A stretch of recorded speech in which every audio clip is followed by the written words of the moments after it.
ఒక నీచుడు, ఒక నిక్షుడు, ఒక తాగబోతు తెలంగాణ రాష్ట్రాన్ని పాల్చంటే తెలంగాణ మొత్తం రోగి రోగి రోగి రోగి అంటున్నారు. తెలంగాణ రాష్ట్రంలో చేస్తున్నారు. ఏంది సార్ అన్న, సార్ మాకు జీతాలు ఇస్తాడు, పోలీసులు మనం పొడిపొడిస్తారు, వాళ్ళకన్నా అనుభవిస్తున్నారంటే వాళ్ళకు కూడా అనుభవిస్తున్నాడు. వాళ్ళకు టీఏలో డిఏలో డ్యూటీ చేస్తారు, ఎస్సీ చేస్తున్నారు. సార్ నువ్వు ఎంత అయినావు సార్ అయినా పక్క నేను తాగదన్న పక్క అడిగాడు. లేదు సార్ మన సార్ని అన్న నువ్వు తాగి వాహనం నడితే తప్పు, తప్పైనప్పుడు తాగి రాష్ట్రం నడితే తప్పు ఎందుకు కాదు అని అడిగిన. అవునా కాదా? మరి ఇటువంటి ముఖ్యమంత్రి ఎందుకన్నా దేశమంతా నవ్వుతుందన్నా, దేశమంతా నవ్వుడానికి ముఖ్యమంత్రి ఎట్లా ముఖ్యమంత్రి? లక్షల కోట్ల ఆస్తులు సంపాదించి పేదల రక్తం నవ్వుతున్నాయి ముఖ్యమంత్రి. భారతీయ జనతా పార్టీ చూసి భయపడుతుండే. ఇప్పటికైనా తొడగొట్టండి, గర్జించండి, గాంధించండి, ముఖ్యమంత్రి సంగతి ఏందో చూడమని చెప్పి నగరానికి వచ్చిందన్న. మొదటి ప్రజా సంగ్రామ యాత్ర ఏడసారి వేస్తాం, ఎక్కడ సారి వేస్తాం? పక్క అందరు తెలుసు కదా, అందరు వచ్చింది కదా, చాలా మంది కూర్చున్నారు. కేసీఆర్ పార్టీ నుంచి కార్పొరేటర్లు పోటీ చేస్తేనే కేసీఆర్ ప్రచారం చేయకుండా పిరిగితంతో గజ వరకే పిరిగోడు కేసీఆర్. మీరు ఎట్లా పోతారా బీజేపీ వాళ్ళు? రాష్ట్రంలో మీరు అధికారం ఉన్నారా అని కాదు, చార్మినార్ కాదు, ఏ గల్లీకైనా ఏ బస్తీకైనా కాశ్యాపు జెండా పట్టుకొని జై శ్రీరామ్, జై తెలంగాణ, భారత్ మాతాకి జై అని గర్జించే పార్టీ.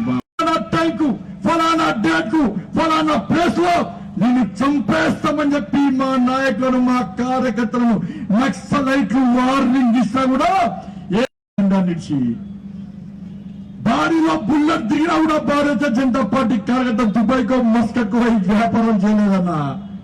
చచ్చిపోయే టైం కూడా మా నోటి నుంచి వచ్చే నినాదం భారత్. ఏ భారతీయ జనతా పార్టీ కార్యకర్త పారిపోలేదన్నా.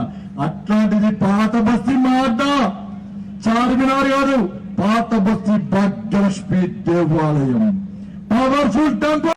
50% ఉన్న హిందువుల గురించి, హిందూ సమాజ సంఘటన కోసం, హిందూ ధర్మ రక్షణ కోసం భారతీయ జనతా పార్టీ కష్టపడి పనిచేస్తుంటే పరిస్థితి తెలంగాణ రాష్ట్రం వచ్చింది.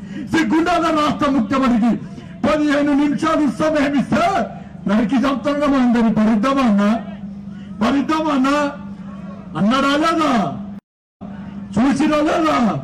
మరి కోర్టులో కేసు ఎందుకు కొట్టేసిందన్న కేసీఆర్? ఎందుకు కొట్టేసిందన్నా? ఇప్పుడు కాంగ్రెస్ పార్టీ అధ్యక్షుని కేసు కూడా కొట్టేస్తామని చెప్పి కాంగ్రెస్ పార్టీ అధ్యక్షుడికి మాట ఇచ్చిందట. 15 నిమిషాలు సమయం ఇస్తే నేనే నిక్కాసైన హిందువును, నేనే భయంకరమైన హిందువును, నేనే బట్టలు చిమ్ముకునే హిందువుని కేసీఆర్ నా దేవుని కించపరిచే ఎంఏం పార్టీతో ఎందుకు చట్ట పట్టాలు వేసుకొని తిరుగుతున్నావు? నా తల్లిలా భావించుతున్నావు. నా భాగ్యలక్ష్మి అమ్మవారిని కించపరిచే ఎంఏం పార్టీతో ఏ విధంగా చట్ట పట్టాలు వేసుకొని తిరుగుతున్నావు? ఈ తెలంగాణ రాష్ట్రంలో ముస్లిం అని చెప్పుకుంటే మతతత్వాలు సెక్యులర్. తెలంగాణ రాష్ట్రంలో హిందువు అని చెప్పుకుంటే మత తత్వవాదిగా చిత్రీకరించే పరిస్థితి తెలంగాణ వచ్చిందన్న. హాయ్ ఫ్రెండ్స్, మా టుడే టుమారో యూట్యూబ్ ఛానల్ చూస్తున్నందుకు చాలా థ్యాంక్స్.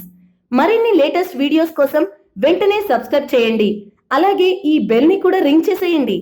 మా నోటిఫికేషన్స్ అన్ని మీ మొబైల్లో వస్తాయి.